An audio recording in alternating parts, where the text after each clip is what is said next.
제가 1년 만에 여기 서는 것 같은데요.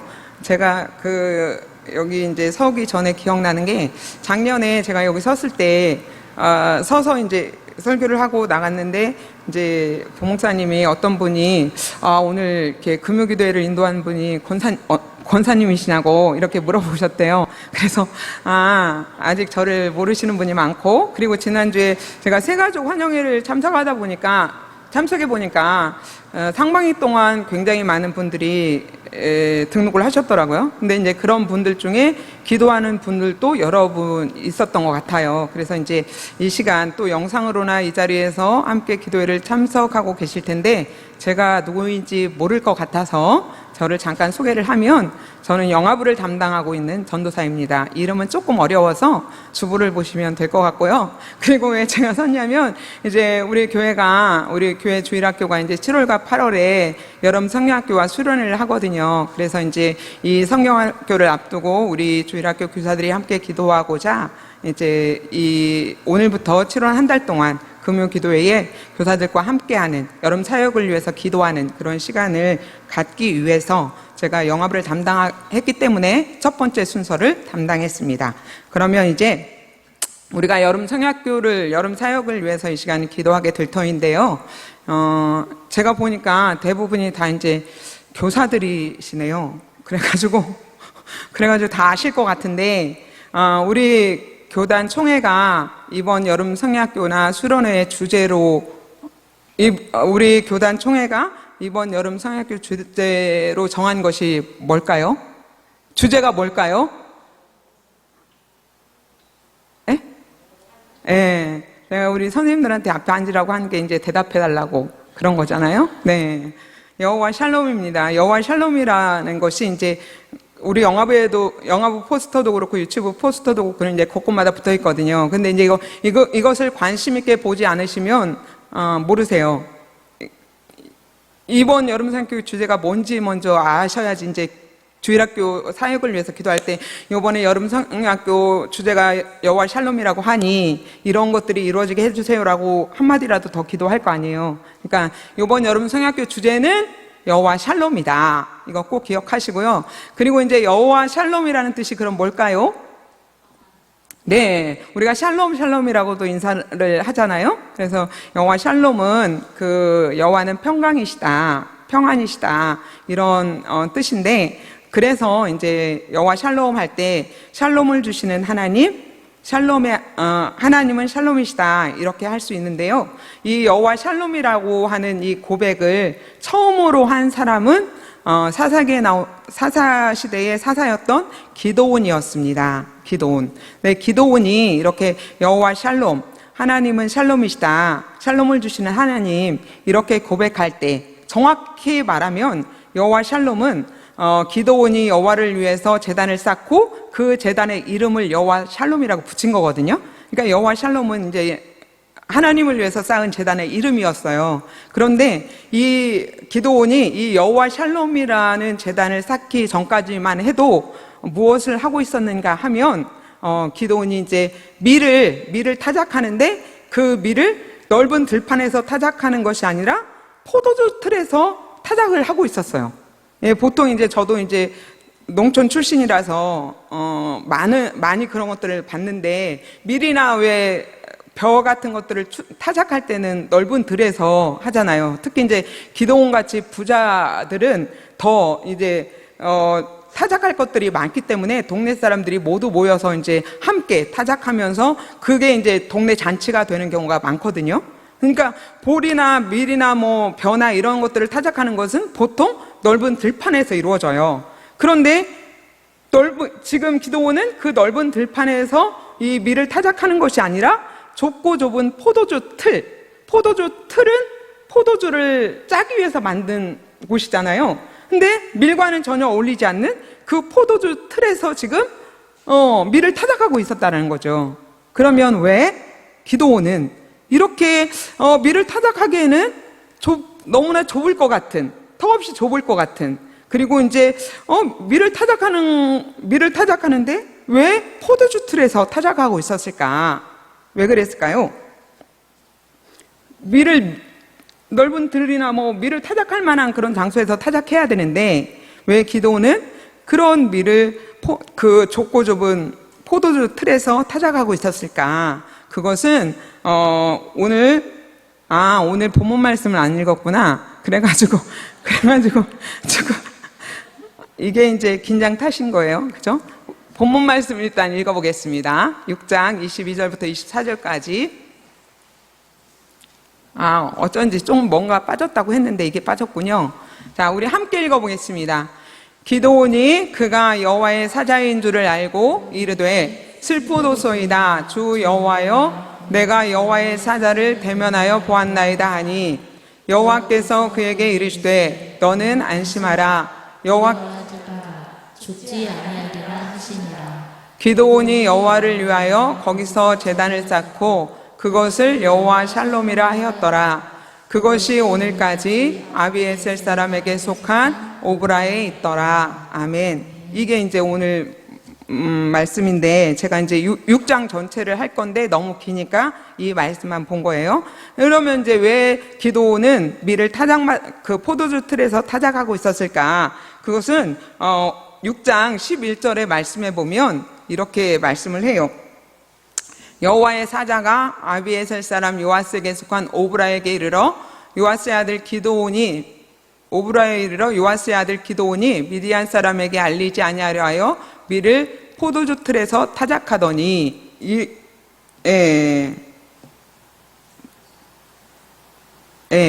그러니까 왜 기드온이 밀을 포도주 틀에서 타작했는가 하면 미디안 사람들에게 알리지 않기 위해서, 다시 말하면 미디안 사람들에게 들키지 않기 위해서 포도주 틀에서 밀을 타작했다라는 거예요. 그러니까 이것을 보면 그 기드온이 미디안 사람들을 지금 굉장히 두려워하고 있었다라는 것을 알 수 있겠죠.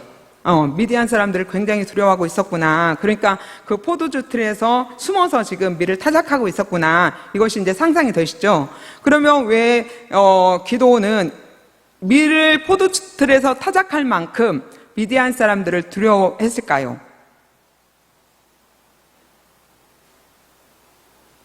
왜 기드온은 이렇게까지 이제 기드온뿐만 아니라 이스라엘 사람 전체가 이제 이렇게 미디안 사람들을 두려워하면서 살아야만 했거든요.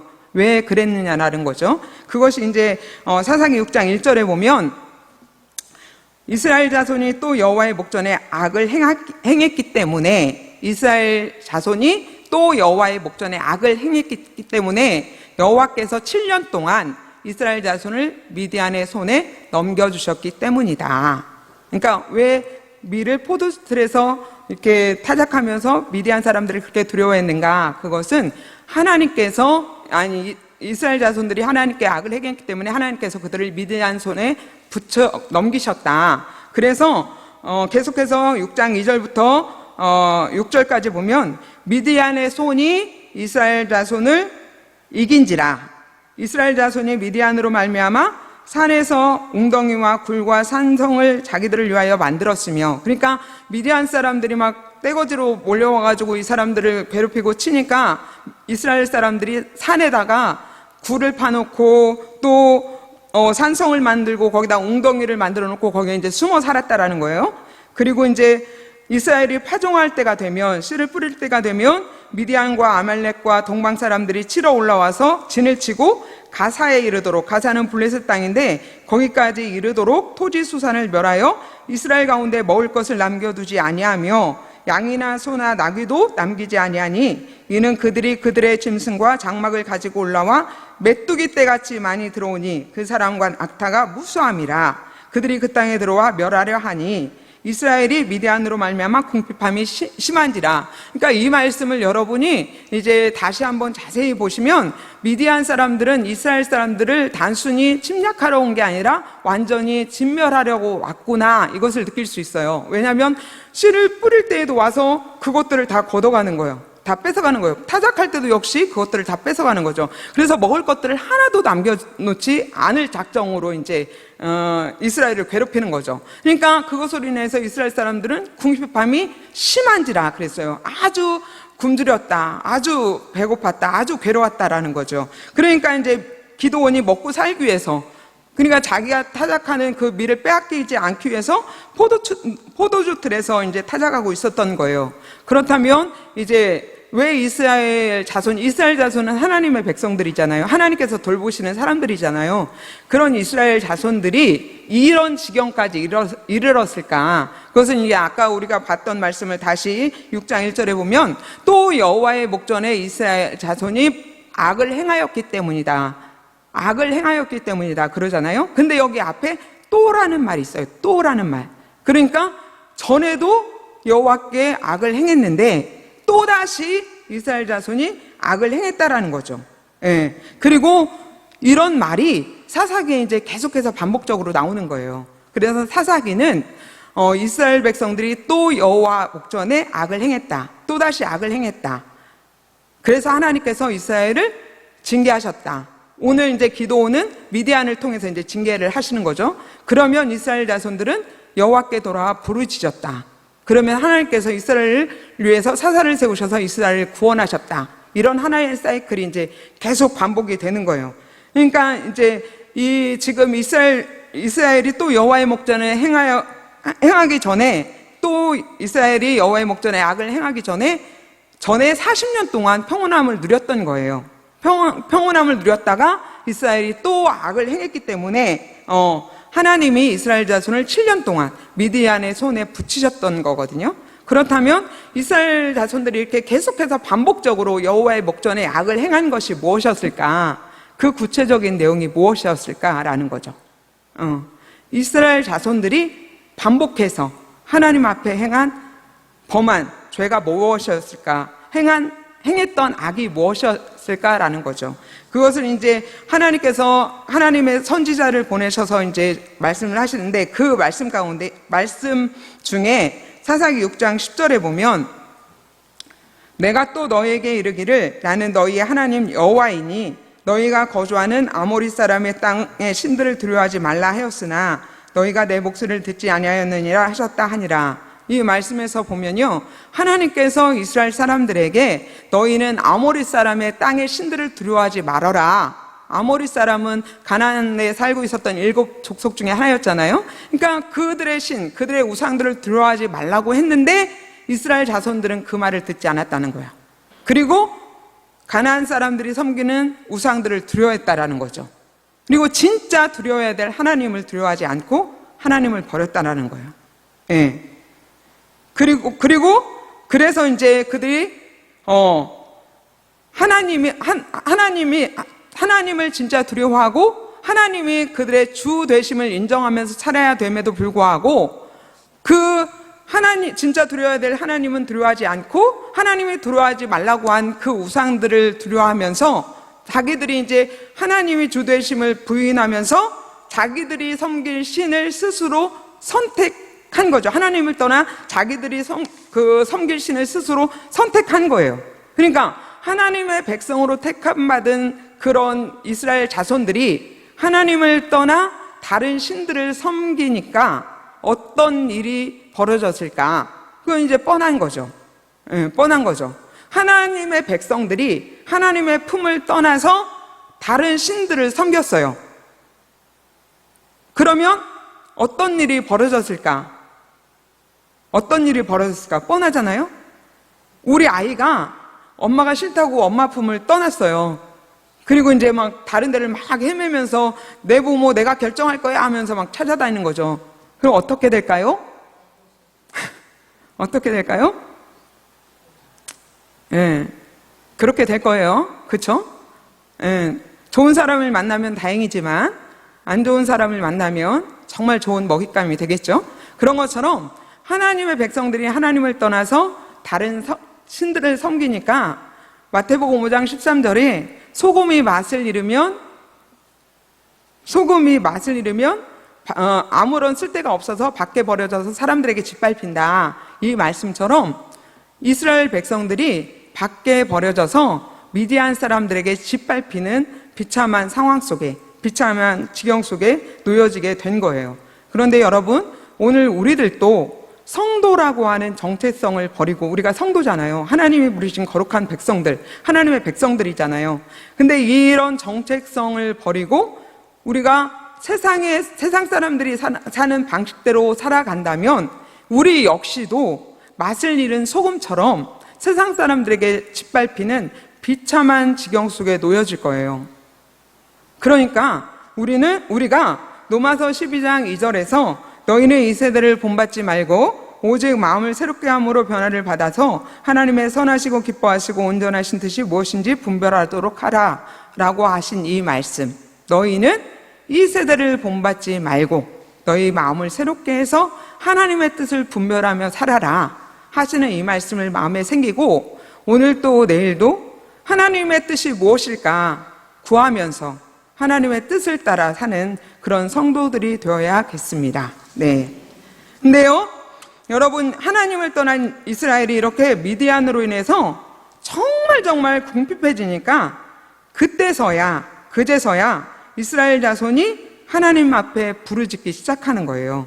하나님께 부르짖기 시작하는 거예요. 그러니까 하나님이 이스라엘의 부르심을 듣고 한 선지자를 보내셔서 이스라엘을 이제 책망하시는데, 그래도 하나님이 이스라엘 자손에게 선지자를 보내 그들의 죄를 책망하시는 것은 이스라엘을 버리지 않으셨기 때문이에요. 그리고 이스라엘이 하나님의 긍휼하심을 입은 것은 이스라엘이 하나님 앞에 악을 행했음에도 불구하고 그래도 그들이 하나님이 그들을 때리시는, 그들을 징계하시는 미디안의 회초리를 맞을 때에 그래도 하나님 앞에 돌아와서 하나님 살려주십시오 하고 부르짖었기 때문이에요. 그러니까 이것은 이제 다시 말하면 하나님이 이스라엘 자손을 미디안 손에 넘기신 것은 이스라엘 자손을 죽이기 위해서가 아니라 너희들은 계속해서 나한테 지금 범죄하고 있어. 나를 떠나서 지금 너희들은 우상들을 섬기고 있지. 나를 배반했지. 그러니까 너희들 죽어봐라.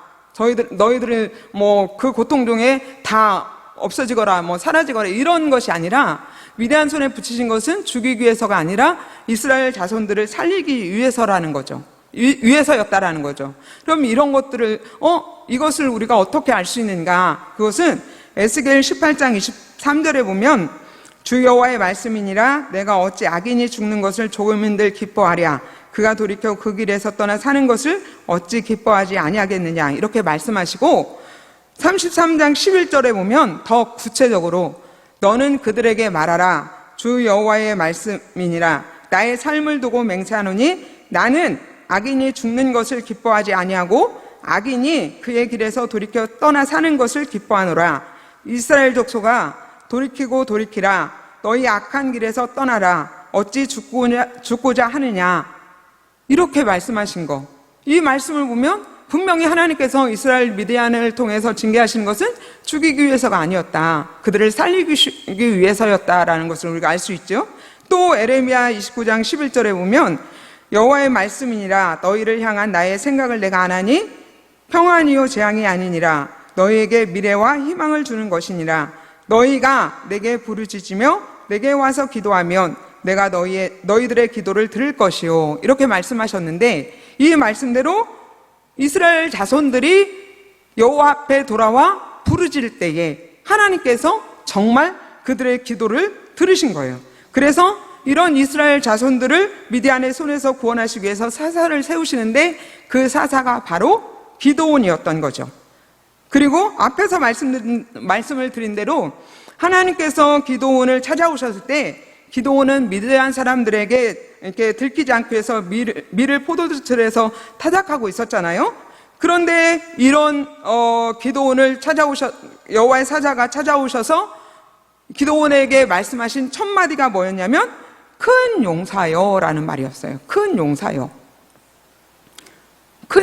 밀을 포도주틀에서 타작하고 있는데 그런 기드온에게 전혀 어울리지 않게 큰 용사라고 말씀을 하시는 거예요.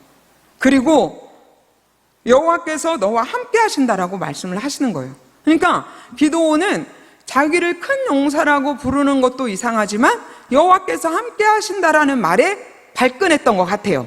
그래서 그 말을 듣고 기드온이 어떻게 대답을 하냐면 6장 13절 보겠습니다. 함께 읽어보겠습니다. 기드온이 그에게 대답하되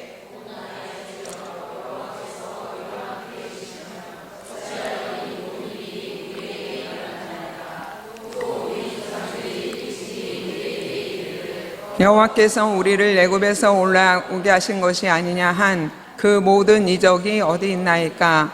이제 여호와께서 우리를 버리사 아멘. 이 말씀을 그냥 한마디로 말을 하면 하나님께서 우리와 함께 하신다는데 지금 우리가 처한 상황을 보면 전혀 그렇지 않은 것 같습니다. 우리가 처한 상황을 보면 오히려 하나님이 우리를 버리신 것 같습니다. 이렇게 이제 대답을 하는 거예요, 기도원이. 우리가 지금 처한 상황을 보니까 전혀 하나님이 함께 하시는 것 같지 않다. 오히려 우리는 하나님 앞에 지금 버려진 것 같다. 이런 말이거든요.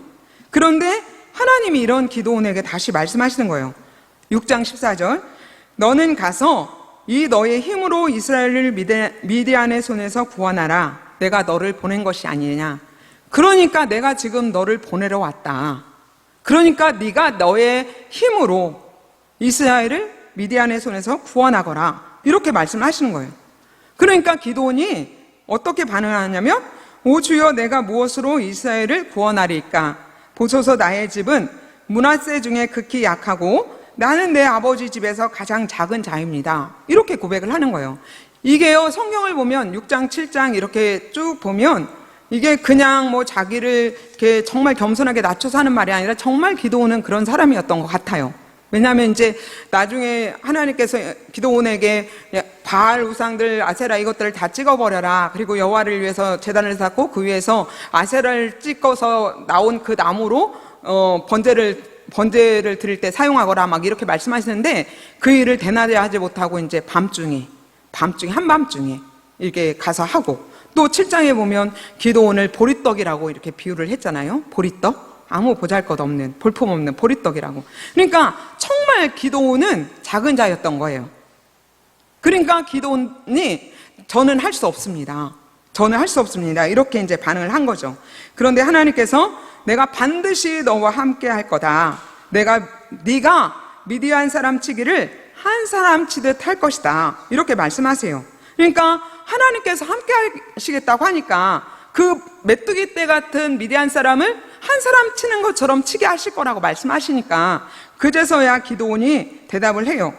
만일 내가 주께 은혜를 얻어싸우면 나와 말씀하시는 이가 주 되시는 표징을 하나님이 되신다라고 하는 표징을 나에게 보여주십시오 라고 말을 합니다. 그리고는 자기가 예물을 가지고 돌아올 때까지 여기 계시라고. 그리고 이제 그 하나님께 드릴 예물을 준비해 오죠. 그래서 기도원이 준비해 온 예물은 뭐였냐면 무교병과 고기와 이제 국이었거든요. 근데 이제 그것을 가져왔을 때에 여호와의 사자가 그것을 바위 위에다가 놓고 그 국을 부어버려라 그랬어요. 그래서 그랬더니 바위에서 불이 나와서 그 국에 적셔진 그 모든 재물들을 불태웠죠.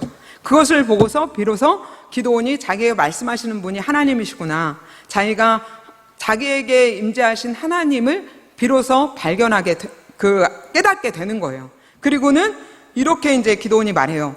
6장 22절에 보면 기도원이 그가 여호와의 사자인 줄을 알고 이르되 슬프도소이다. 주 여호와여 내가 여호와의 사자를 대면하여 보았습니다. 이렇게 대답을 해요. 왜냐하면 지극히 작고 죄가 많은 사람이 거룩하신 하나님을 보았으니까 그 임재하심을 그 하나님의 사자를 대면해서 보았으니까 자기는 이제 딱 죽어야만 마땅한 그런 사람이라는 거예요. 마땅히 죽게 되었다라는 거예요. 그런데 하나님께서 그런 기도원에게 이제 이렇게 말씀하세요. 너는 안심하라.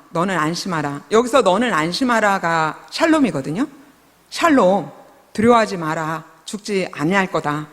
꼭 죽어야만 하는 상황 속에 있는데 하나님이 샬롬 하시면서 너 안심해, 죽지 않아. 이렇게 말씀을 하시는 거예요.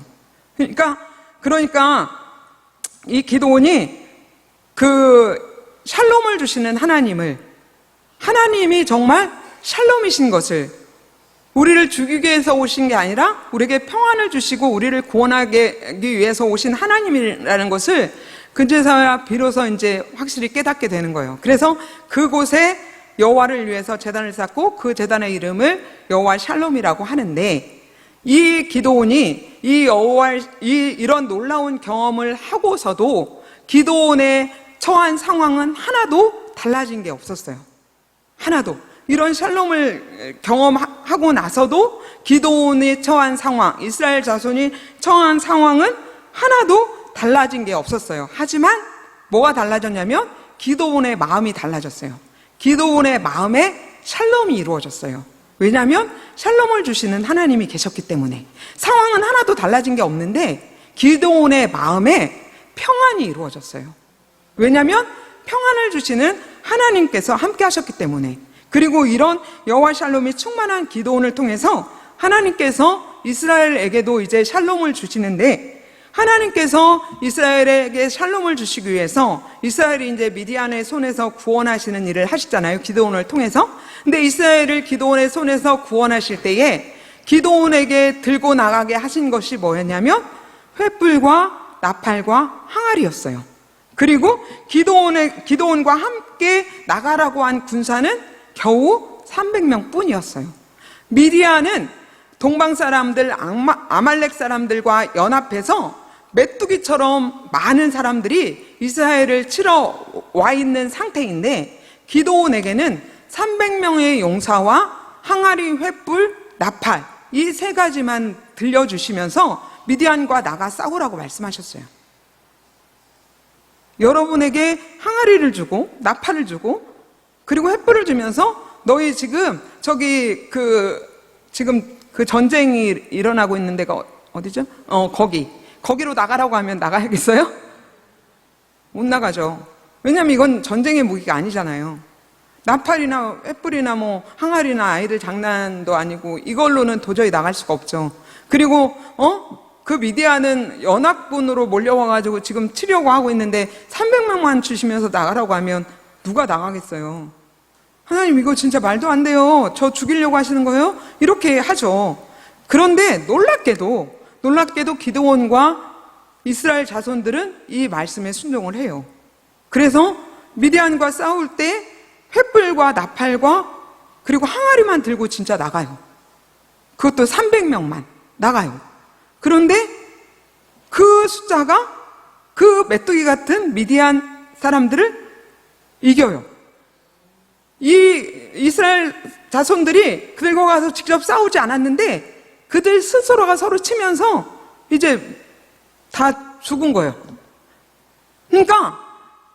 그러니까 하나님이 들려준 횃불과 항아리와 나팔이 얼마나 놀라운 전쟁 무기였고 이것들이 얼마나 놀라운 하나님의 지혜를 보여주시는가 하면, 이것들의 소리를 듣고 미디안 사람들이 정신을 잃고 서로 칠 줄은 누가 감히 상상을 했겠습니까? 누가 알았겠습니까? 아무도 몰랐죠. 근데 하나님은 그렇게 하셨거든요. 하나님의 지혜는 거기에서도 나타났거든요. 그렇죠? 그리고 이스라엘이 이렇게 하나님 앞에 순종할 때, 말도 안 되는 그 일에 순종할 때에 이스라엘이 미디안을 이기고 이스라엘 자손도 하나님이 샬롬을 주시는 분이라는 것을, 하나님이 샬롬이신 것을 이제 경험하게 되는 거거든요. 그렇다면 이제 마지막으로 한 가지 생각해 볼게, 왜 하나님은 이스라엘 자손들에게, 기드온에게 300명의 용사밖에 주지 않으셨을까? 왜 횃불과 나팔과 그 항아리라고 하는 전쟁 무기로서는 이렇게 합당하지 않은, 말도 되지 않은 그런 것들을 들고 나가게 하셨을까? 왜 그러셨을까요?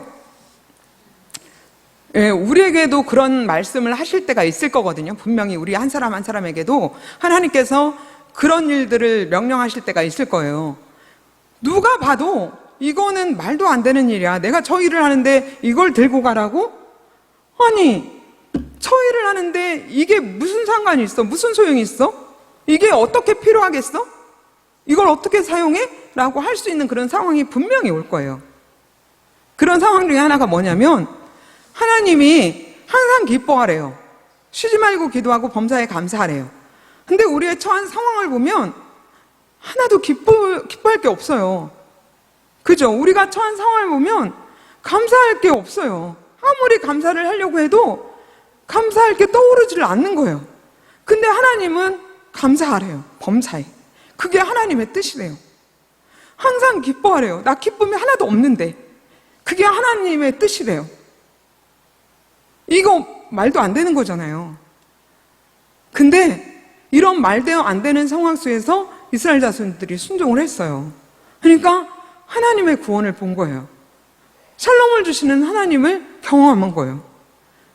우리에게 그렇게 말도 안 되는 말씀을 하실 때 우리가 순종하면 우리에게도 똑같이 하나님이 평안을 주시고 감사할 수 있는 그것을 보게 하실 거라고 믿어요. 그러니까 말도 안 되는 상황 속에서도 하나님의 말씀을 신뢰하고 하나님을 신뢰하고 하나님의 말씀을 믿음으로 나가야 되는 거죠. 예. 왜 하나님께서 이렇게 말도 안 되는 군사들로 이렇게 미디안을 치게 하셨는가? 그것은 사사기 7장 2절에 보면 여호와께서 기드온에게 이르시되 너를 따르는 백성이 너무 많은즉 내가 그들의 손에 미디안 사람을 넘겨주지 아니하리니 이는 이스라엘이 나를 거슬러 스스로 자랑하기를 내 손이 나를 구원하였다 할까 합니다. 하나님도 아시는 거예요.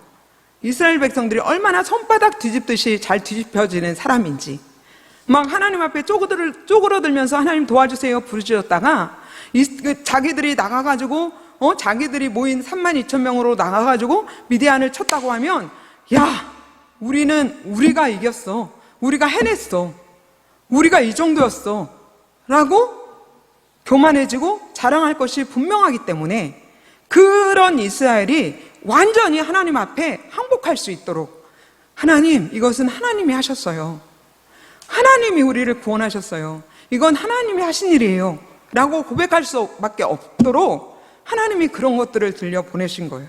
300명만 주신 거예요, 하나님. 그래서 그 이스라엘 사람들에게 또다시 여호와의 목전에 악을 행하고 또다시 여호와의 목전에 악을 행하는 그 이스라엘 백성들에게, 얘들아, 여러분, 이스라엘 백성들이 왜 그 가나안 사람들이 섬겼던 우상들을 계속해서 반복해서 섬기고 섬겼을까요? 왜 우상들을 섬겼을까요? 자기들도 가나안 사람들처럼 잘 살기 위해서, 더 행복해지기 위해서 그랬을 거 아니에요? 불행해지기 위해서 우상들을 섬기지는 않았을 거잖아요. 자기들을 위해서 만들어 놓고 섬긴 거니까. 그죠? 우상들이 자기에게 자기들을 잘 살게 만들고 자기들의 행복을 줄 줄 알았죠. 근데 그런 우상들은 절대로 그 이스라엘 자손들에게, 그리고 세상 사람들에게도 마찬가지예요. 절대로 참된 평안이나 행복을 줄 수가 없어요. 그러니까 그런 이스라엘에게 하나님만이 너에게 평안을 주시는 거야, 하나님만이 너희에게 생명을 주시고 구원을 주시는 거야, 이것들을 확실하게 보여주시기 위해서, 확실하게 증거하기 위해서 이 말도 안 되는 것들을 들려 보내신 거예요. 그리고 오늘 이 말씀을 통해 우리들에게는, 이 말씀을 통해 샬롬을 주시는, 우리에게 참된 평안을 주시는 분은 하나님이셔. 우리를 구원하시고 또 우리에게 참 생명을 주시고 자유를 주시고 우리에게 참된 행복을 주시는 분은 하나님이셔. 이런 것들을 보여주시는 거예요. 이런 것들을. 그러니까 우리가 이제 어떤 상황 속에서도 하나님께서 함께 하시면 하나님이 우리에게 샬롬이 되시고 샬롬이 주신다라는 것을 믿음으로 하나님께서 함께 하신다라는 것을 믿음으로 이렇게 살아갈 수 있기를 바랍니다. 그리고 이번 여름 성경학교를 통해서, 수련을 통해서 우리 주일학교 아이들이 샬롬이신 하나님을 꼭 만날 수 있기를 바라고, 또 하나님의 임재하심을 경험해서 기도원처럼 믿음의 용사들로 이렇게 자라날 수 있기를 바랍니다. 또 우리 아이들이 여호와 샬롬이라고 고백하는 그런 예배자들이 되었으면 좋겠습니다. 네.